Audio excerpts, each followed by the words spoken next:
The wilderness can hide dangers far beyond what we expect, testing courage and survival in ways most people will never experience. In this video, we'll explore 6 chilling encounters, from the hunts in the Montano backcountry to truckers caught in winter storms, where witnesses claim they crossed paths with something far larger and more intelligent than man.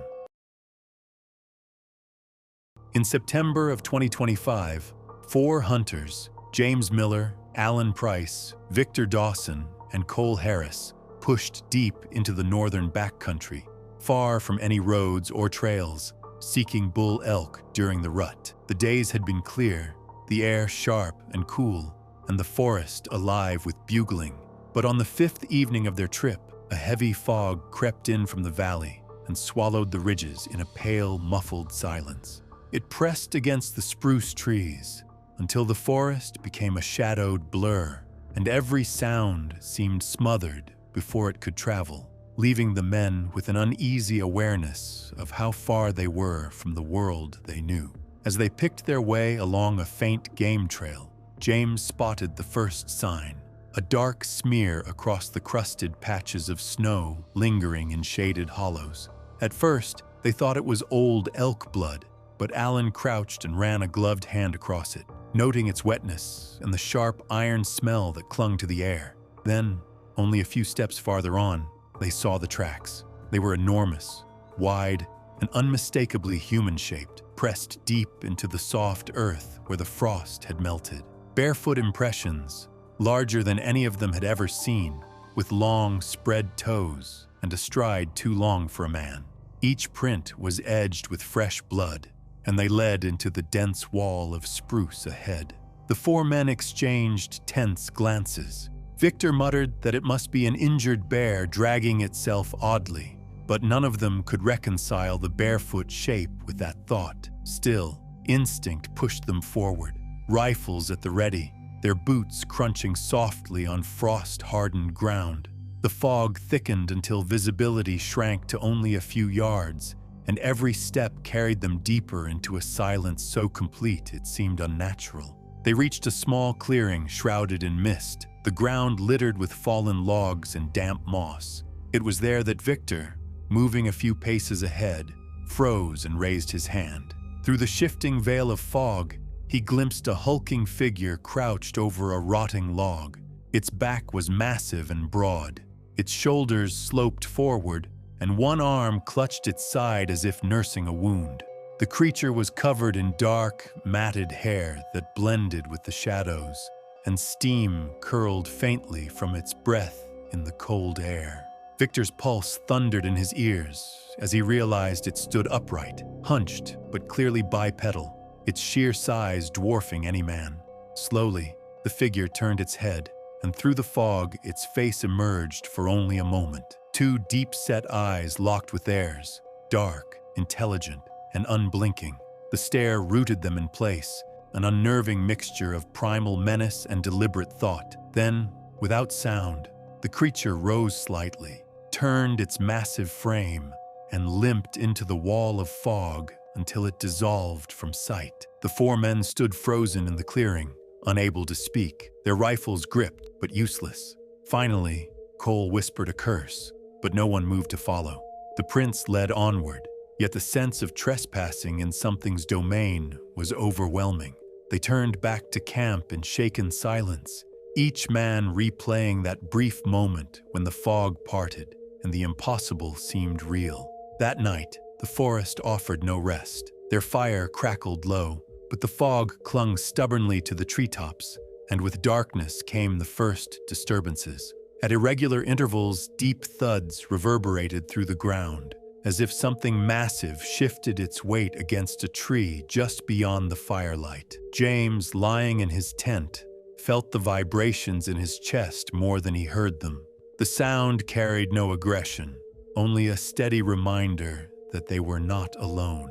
Later, Alan unzipped his tent to find their cooking gear rearranged into precise stacks near the dying fire. Pots balanced on pans, utensils lined carefully in a row, as though some curious hand had studied them before retreating.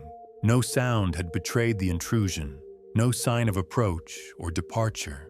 The men gathered in hushed fear, rifles close, hearts pounding, but the forest remained mute. As the hours dragged on, more prints appeared around the perimeter of their camp. When they examined the ground by lantern light, they saw wide impressions circling the tents in uneven loops, sometimes overlapping, sometimes veering close enough to the fire that they could not understand how no one had heard the steps. The loops never closed in, never advanced with force. It was a pattern of deliberate pacing, like something testing their reactions, measuring their fear. Sleep was impossible. Each creak of branches in the fog, each hollow thud, each faint shuffle of disturbed ground set their nerves on edge. But no growl came, no charge through the trees, no violence, only the unshakable sense of being observed from just beyond the reach of their lanterns. When the fog finally thinned with the first gray light of dawn, they rose wearily, their bodies stiff from tension. The camp was quiet now. The disturbances ended, but scattered nearby, they noticed strange arrangements on the forest floor. Sticks had been placed in angled patterns, stones stacked in small towers, all aligned to point in the same direction, leading away from the densest part of the forest. It was no random scattering. Each marker was deliberate, as though meant to be seen and understood. The men stood together, drained and silent, staring at the subtle signs left for them. None of them spoke the word aloud, but each knew the same thought was forming. Whatever they had seen in the clearing, whatever had circled their tents and marked their path, had studied them. It had tested their resolve, measured their fear, and then, for reasons none of them could grasp, it had spared them. By mid-morning, they packed their gear and began the long trek back toward the ridges, leaving the valley behind. None looked back. The forest had returned to its ordinary silence, yet each step carried the weight of what had occurred. They had come in search of elk, confident in their rifles and their knowledge of the wilderness, but what they found instead stripped away every illusion of control. When at last they emerged from the backcountry days later, none of the men spoke openly of the encounter to anyone outside their circle. James carried the memory of the eyes, Victor the glimpse of the massive frame, Alan the echoing thuds, Cole the strange markers left at dawn.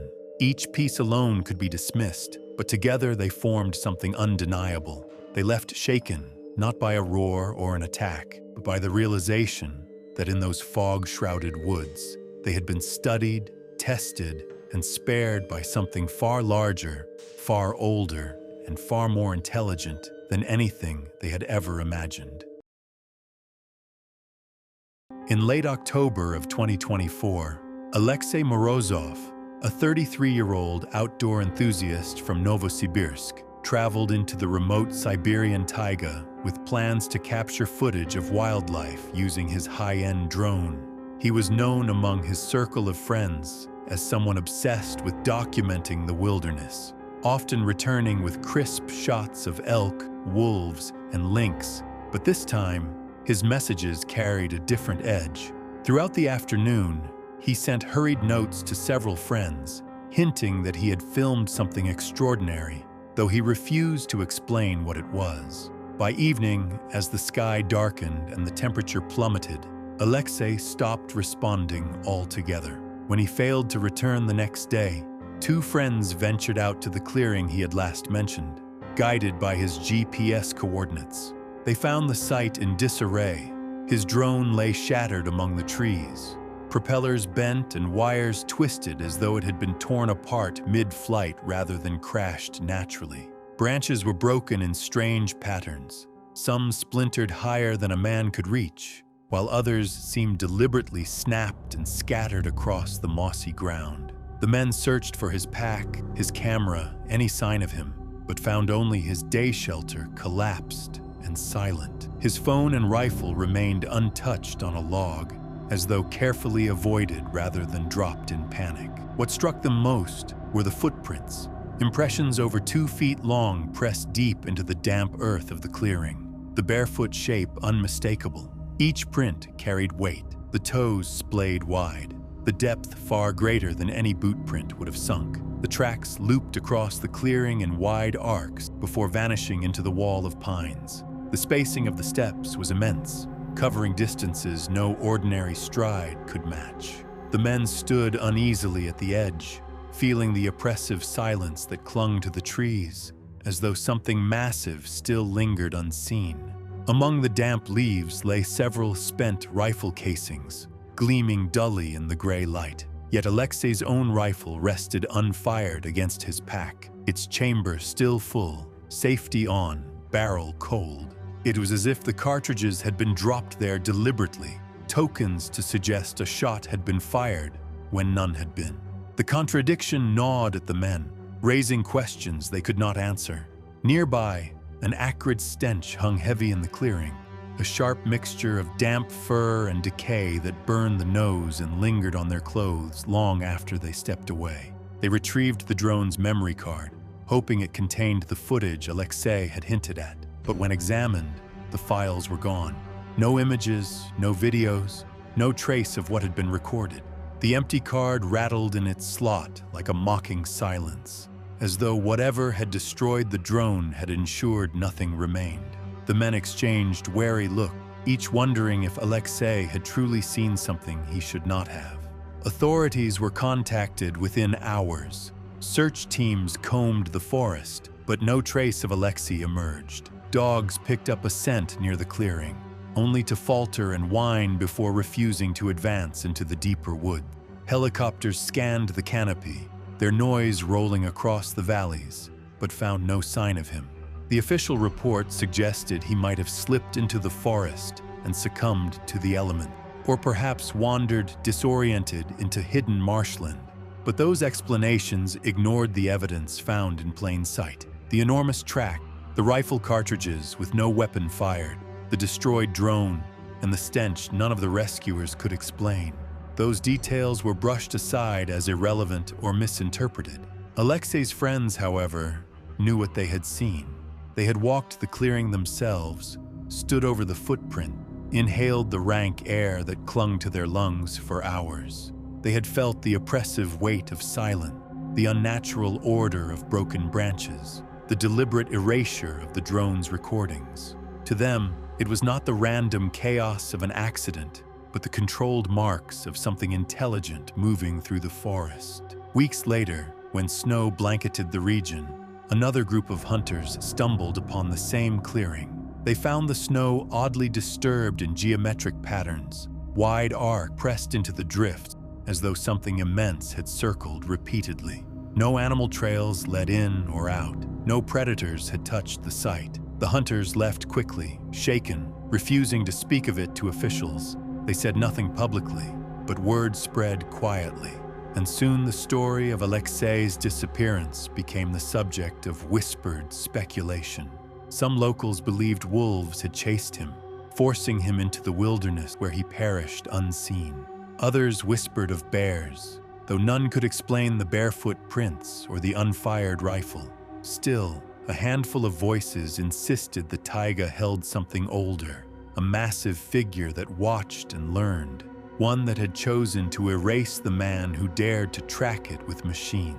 The truth of what happened to Alexei Morozov was never resolved. His body was never recovered, his drone yielded nothing, and the official files closed with only a line stating, "Presumed lost in wilderness conditions." But those who had stood in that clearing carried a different certainty, one that lingered with them long after. The footprints they had seen were too real to deny, too large to dismiss. The smell had been too sharp, the silence too heavy, the details too precise to ignore. They were left only with the chilling realization that Alexei had not been lost by chance. He had been found. Something had moved deliberately through that forest, dismantled his equipment, erased his recordings, and left just enough behind to unsettle anyone who looked too closely. Whatever it was, it had not acted with blind instinct, it had acted with purpose. And in the frozen silence of the Siberian taiga, that purpose remained unspoken, a reminder that some encounters are never meant to be recorded, only endured by those unfortunate enough to stand in their presence. On the night of November 3rd, 2016, Sheriff Daniel Fraser drove alone along a narrow logging road deep in the northern Yukon, his patrol truck winding through fog so dense the beams of his headlights dissolved into pale curtains. He had been checking remote hunting camps after reports of trespassers in restricted timberland, though most nights passed quietly. The forest here was vast, shadowed by ridges, and so isolated that once the road was left behind, nothing but wilderness stretched for miles. That night, Daniel's last radio transmission had been routine, a brief acknowledgement that he was heading north and would check back in an hour. When no further contact came, dispatch assumed he had lost signal in the heavy terrain. By morning, however, concern turned to alarm. A park ranger named Howard Sloan was the first to find him. Driving the same road just after dawn, Sloan noticed a broken line of tire marks disappearing into fog near a bend. He slowed, saw twisted branches hanging low, and then spotted the overturned patrol truck lying at an angle against the ditch. The vehicle's roof was crumpled, its windshield spider-webbed, and glass was scattered across the dirt. Sloan called out for Daniel, but silence answered him. Approaching cautiously, he saw the sheriff pinned beneath the cab, his body lying half-covered in soil and broken brush.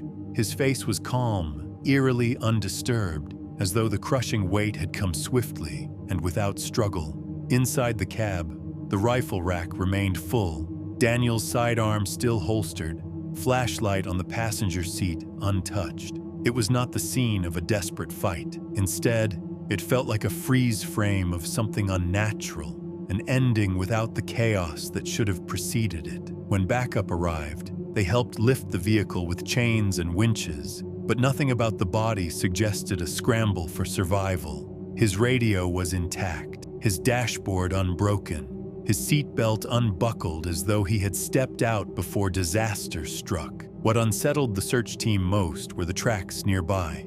Impressions sank deep into the soft dirt, spaced with a stride no human could match, each over 2 feet in length. The shape was unmistakable, broad heels, splayed toes, and an unnatural weight pressing into the ground. The footprints trailed from the road into the tree line, disappearing into thick fog. No claw marks suggested bear, no boot tread explained away the size. They seemed almost deliberate, as if laid down to be noticed before fading into shadow. The truck itself bore strange marks as well. Along the roof ran deep gouges, as though something heavy had struck repeatedly with immense force. The windshield had caved inward, not outward. The glass had fractured from blows delivered from above. On the hood were long scrapes, nearly parallel, cutting down to bare metal. None of it resembled the chaotic crush of an accident. It looked instead like the vehicle had been battered by something powerful before overturning. The men at the scene noticed the odor next. It clung in the fog, sharp and musky, mixed with a rank sweetness that turned stomach. It was not the smell of oil or coolant, nor the usual decay of wildlife, but something acrid, animal-like, and heavy in the lungs. Even as the wind shifted, it lingered, refusing to disperse, leaving rangers coughing as they loaded Daniel's body. Authorities, when pressed, offered explanations that avoided the unexplainable. They suggested he had lost control in the fog, skidded and overturned. They speculated that shifting weight and collapsing soil had pinned him. The gouges on the roof were blamed on broken branches falling with the truck, the shattered glass on impact, and the footprints on distorted memory. Yet those who had walked the site, men who had patrolled wilderness for years, carried their own private doubt. They had seen accidents. This did not fit the familiar patterns. In the days that followed, whispers spread through the valley towns. Several locals claimed to have glimpsed a massive, upright shadow moving across ridgelines on the same night. One trucker swore he saw something retreating into the mist near the highway, its bulk taller than the road signs, its stride effortless despite the fog. Hunters murmured of finding trees gouged at unnatural heights, bark dripped in patches far above the reach of elk or bear. None of these accounts made the report, but they drifted through diners and logging camps in tones that mixed fear with reluctant awe. Daniel Fraser's family buried him with full honors, his casket draped in the flag, his years of service spoken of with reverence. Yet even at the graveside, there lingered unspoken questions. The man had been seasoned in wilderness patrols, cautious in fog, experienced on logging roads. He did not simply lose control. Something had intervened, something powerful enough to crush metal and leave marks no animal was known to make. For those who had seen the footprints firsthand, the memory did not fade. They remembered the size, the depth, the distance between steps. They remembered how silence settled heavy in the forest, broken only by the distant snap of unseen branches. And they remembered the smell, acrid and musky, a signature as unsettling as the gouged metal and crushed soil. The official file closed with little more than vehicular accident in adverse conditions. Yet within the communities shadowed by those forests, people spoke more quietly, suggesting the sheriff had not died by chance. They believed he had been watched, his vehicle struck, his body pinned not by a random crash, but by force. Some said it was a warning, others that it was an act of testing, the same way a predator might nudge prey without finishing the kill. No answers followed. The clearing where the truck was found grew over with frost and ferns, the tire marks fading, the footprints long since washed away by rain. But for those who knew the man, who had seen his careful ways and the evidence that lingered, the haunting conclusion remained. Sheriff Daniel Fraser had crossed paths with something vast and intelligent in the fog, something that chose to leave him lifeless yet strangely untouched. A message written not in words, but in silence, footprints, and ruin. In late August of 2023, 4 friends, Emma Carter, Liam Brooks, Noah Hayes, and Aiden Foster, set out to hike one of the remote ridges in the Pacific Northwest, eager for a weekend of wilderness and solitude. Their dog, a German shepherd named Rex, bounded ahead with restless energy, his paws silent on the damp, moss-covered ground. The trail wound upward into fog that hung low and heavy, obscuring the distant treetops and turning the forest into a muted world of shadows. By mid-afternoon, the ridge narrowed, flanked by steep drops on either side, and the silence pressed down on them. The fog shifted constantly, curling around trunks and erasing the world beyond a few yards. The hikers moved cautiously, the path slick beneath their boots, each step requiring balance as loose stones rolled underfoot. They spoke little, their words muffled by the fog, their attention fixed on the twisting trail ahead. It was then that Rex froze, his body rigid, his ears pricked sharply forward. A low growl built in his chest, rising into sudden barking that tore through the silence. He lunged toward the dense wall of trees lining the ridge, teeth bared, hackles raised, every line of his body radiating alarm. The hikers stopped instantly, glancing toward the tree line, but the fog swallowed any detail beyond a few shifting shadows. Then came the sound, an immense crack above, followed by a thunderous impact that shook the ground beneath their feet. A boulder, easily the size of a man, crashed against a tree trunk just above the ridge. The tree split with a groan, splinters flying as debris rained down. Bark and stone fragments exploded across the trail, forcing the hikers to dive aside, their hearts pounding as the air filled with the echo of the strike. Before they could catch their breath, smaller rocks tumbled down in quick succession. The pattern was wrong, too precise for chance, each stone thudding against the ground with a deliberate rhythm that seemed aimed rather than random. Pebbles and chunks clattered against branches, bouncing across the ridge in bursts that kept them pressed low against the wet earth. The noise of crashing stone reverberated, mingling with Rex's frantic barking, filling the fog with chaos. Emma scrambled back, narrowly avoiding a rock that shattered on the trail where she had stood seconds before. Noah clutched Rex's collar to keep him from charging headlong into the trees, the dogs straining with furious desperation. Liam and Aidan ducked behind the ridge's sparse outcroppings, but there was no real cover, only the suffocating fog and the sound of rocks rolling from above. Then, as suddenly as it began, the assault ceased. Silence returned, the fog hanging thicker, the forest holding its breath. For a few long moments, none of them moved, their ears ringing, their hearts hammering.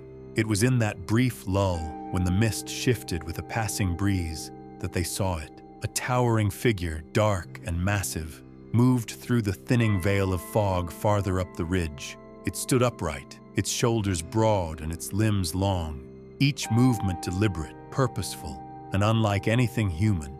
For only seconds, the form was visible, its bulk blending with the trees, but the impression was enough to freeze every hiker where they crouched. Then the mist closed again, and the figure was gone, retreating into the obscurity of the forest. When the hikers dared to move, they found the ground where the boulders had landed still trembling with faint echoes. Approaching cautiously, they noticed the soil at the edge of the ridge torn and disturbed, and there, pressed deep into the wet moss, were footprints. Each was over 2 feet long, barefoot, the toes spread wide, the impressions driven deep into the earth by immense weight. The trail of prints looped back up the ridge, vanishing into the same fog where the figure had disappeared.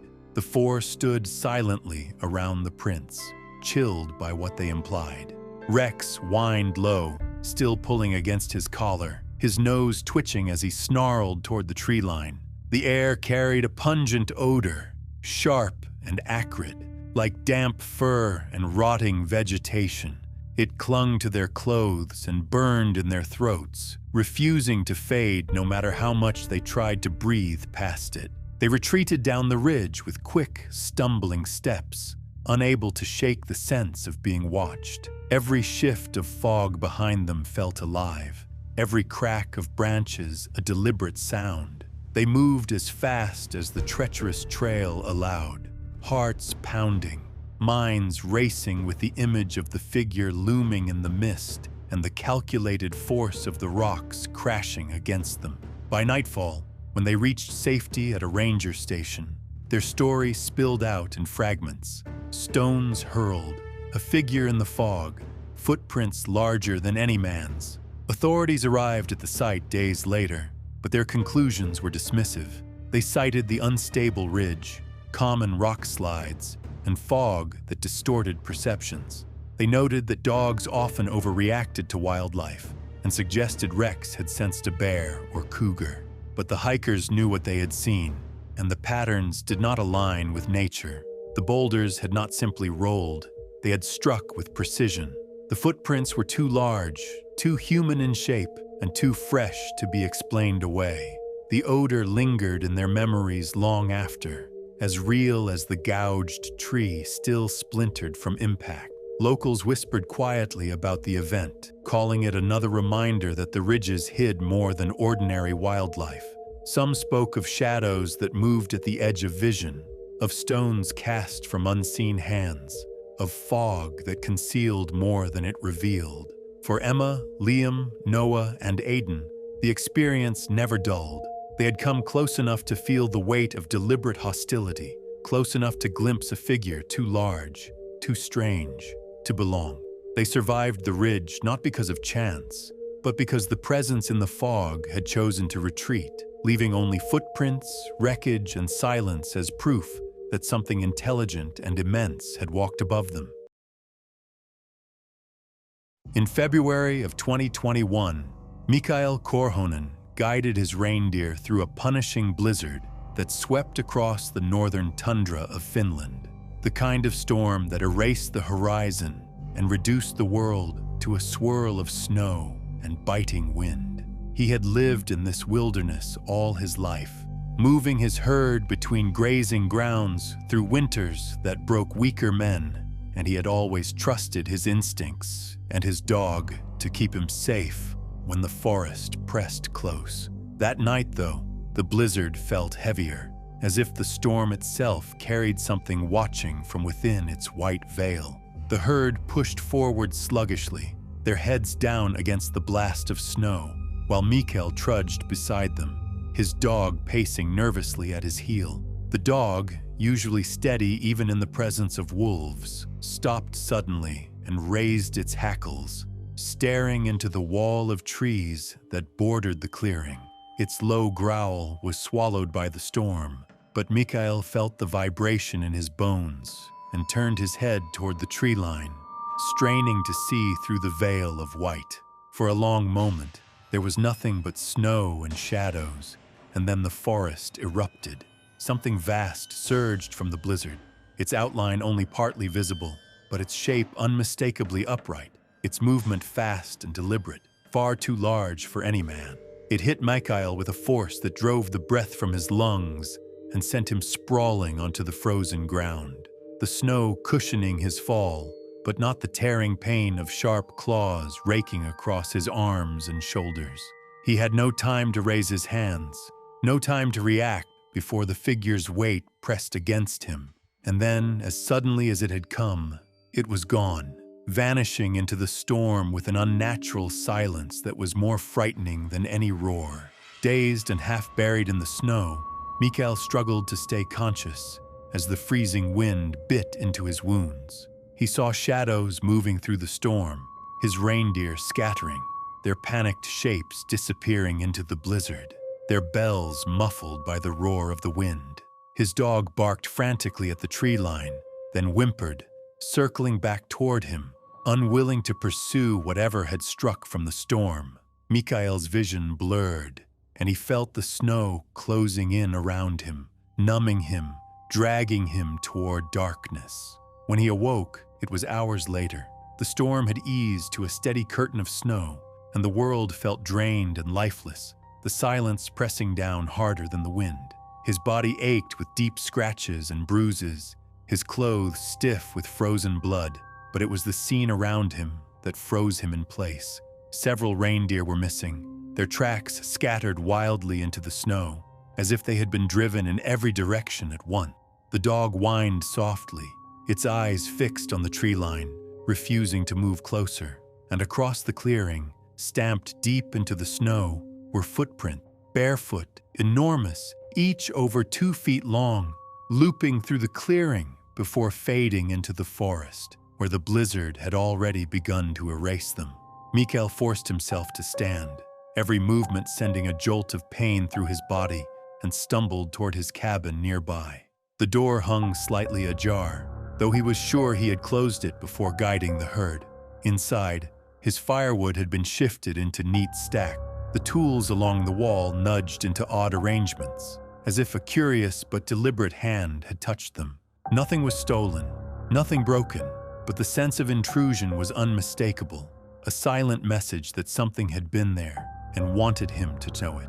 The smell hit him next, a pungent, acrid stench that clung to the air, thick and musky, a mixture of damp fur and decay that lingered even as he tried to push it away. That night, as he lay wrapped in blanket, fevered from the wounds and too weak to do more than listen, Mikhail heard the storm die down to a stillness that was worse than noise. The dog growled low at the door, refusing to sleep, its body tense as if bracing for something. Mikhail's eyes were heavy, but a movement outside pulled him back to awareness. Through the frosted window, a massive silhouette moved upright along the tree line, impossibly tall, its shoulders sloping, its arms long and deliberate in their motion.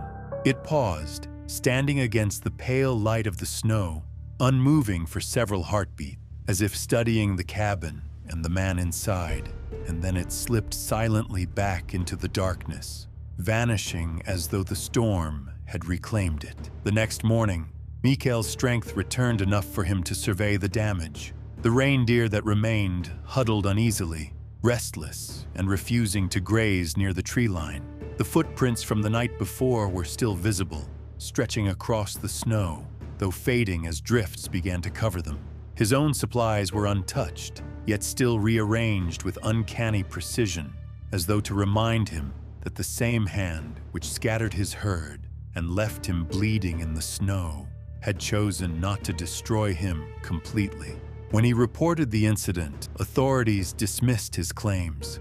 They suggested the blizzard had scattered the herd, that he had fallen against rocks or branches and scratched himself badly before blacking out, and that his mind, hazy from cold and shock, had imagined the towering figure he described. The rearranged firewood was explained away as Mikhail's own mistake, his memories clouded by exhaustion. The story of footprints was chalked up to melting snow and drifting patterns.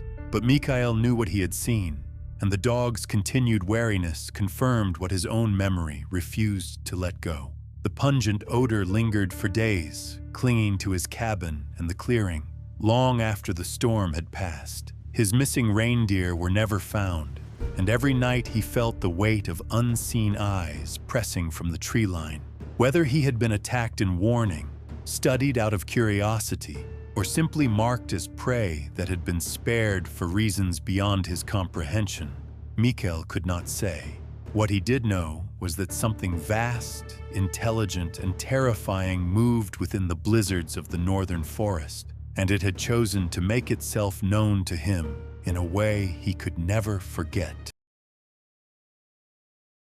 In February of 2018, Mark Reynolds, a seasoned long-haul trucker from Billings, Montana, navigated his 18-wheeler along a remote stretch of highway with his companion, Luis Herrera. The storm had begun in the late afternoon, clouds thickening into a blinding snowstorm that reduced visibility to mere feet, the road disappearing beneath a shifting curtain of white. Mark, accustomed to Montana winters and mountain roads, drove with steady hands, the rig's headlights cutting only narrow beams through the swirling flake. Luis, sitting beside him, checked the GPS intermittently, though even the devices seemed unreliable in the storm's intensity. The two had driven this stretch before, a winding ribbon of asphalt threading between dense pine forests, and both knew the dangers posed by black ice and sudden drift. But nothing in their experience could have prepared them for what happened just before sunset, when the rig suddenly lurched violently. Mark screamed a curse, gripping the wheel as the cab jolted, throwing Luis across the seat with enough force to leave him dazed and winded. Snow sprayed across the windshield from the impact, and the cab shook as if it had struck a massive obstacle. When Luis regained some clarity, he looked out through the cracked windshield and caught a fleeting glimpse of movement. Beyond the swirling snow, a massive figure retreated upright into the storm, its shoulders broad, its limbs impossibly long and deliberate, moving with precision and strength far beyond any human. The figure paused for only a heartbeat, enough for Luis to register its sheer size and presence, then melted into the blinding white of the blizzard, leaving only silence behind. The cab had suffered significant damage. The windshield had been shattered outward in a jagged web of crack, the roof dented as if something enormous had slammed down with force, and tufts of coarse, dark hair clung to the metal, tangled in the shards of glass. Mark Reynolds was nowhere to be found, and Luis, shaken to his core, had no memory of the cab moving again after the initial impact. He stumbled from the seat, shivering from cold and adrenaline, and looked across the snow-covered shoulder of the road. There, deep in the fresh snow, were footprints, barefoot, human-shaped, each over 2 feet long. They led from the damaged cab toward the dense forest, pressed deep into the soft snow, their stride deliberate and unnervingly consistent. The prints circled slightly, then disappeared into the trees, leaving nothing behind but the disturbed snow. Luis traced them with his gaze, heart pounding, unable to reconcile their size and precision with any animal he knew.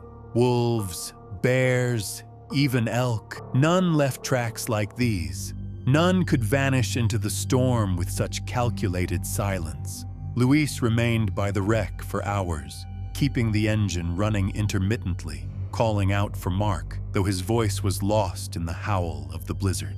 He noted that the cab itself seemed untouched aside from the exterior damage. No levers had been pulled, no doors broken. It was as if whatever had caused the impact had exerted precise force, enough to throw the truck off balance, smash the glass, and remove Mark, but without turning the cab into a wreck. The thought struck Luis with chilling clarity.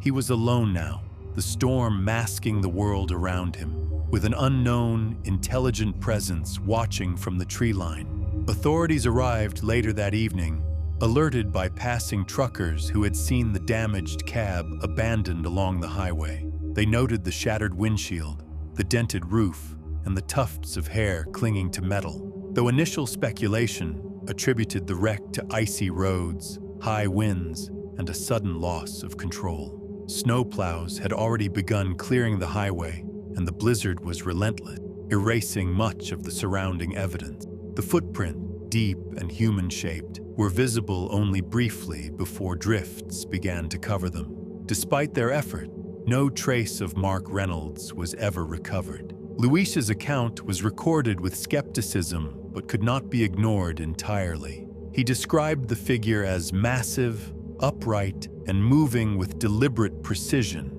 unlike anything human or known in the region.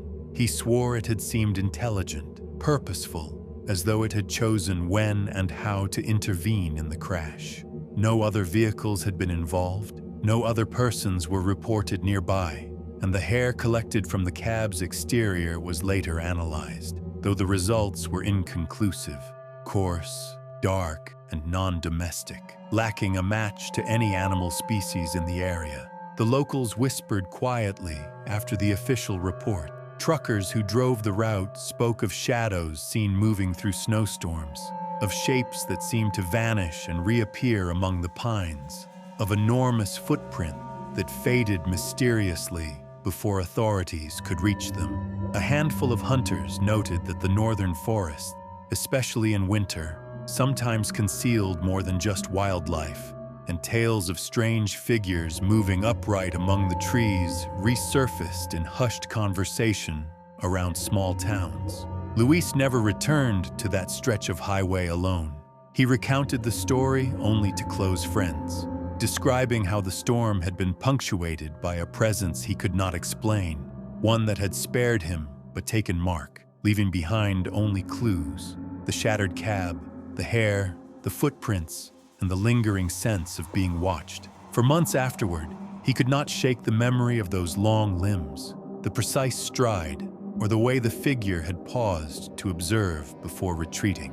The highway was eventually cleared, the wreck removed, and the official file closed as a simple accident: icy road, poor visibility, and unfortunate timing. Yet the evidence that had been recorded, the dents in the roof, the tufts of hair, the enormous barefoot track, and Luis's testimony suggested something else entirely, something far larger and more intelligent than any human or known predator. It was as if the event had been orchestrated, a calculated intervention rather than a random accident. Mark Reynolds' disappearance remained unsolved, a lingering shadow over the remote Montana highway.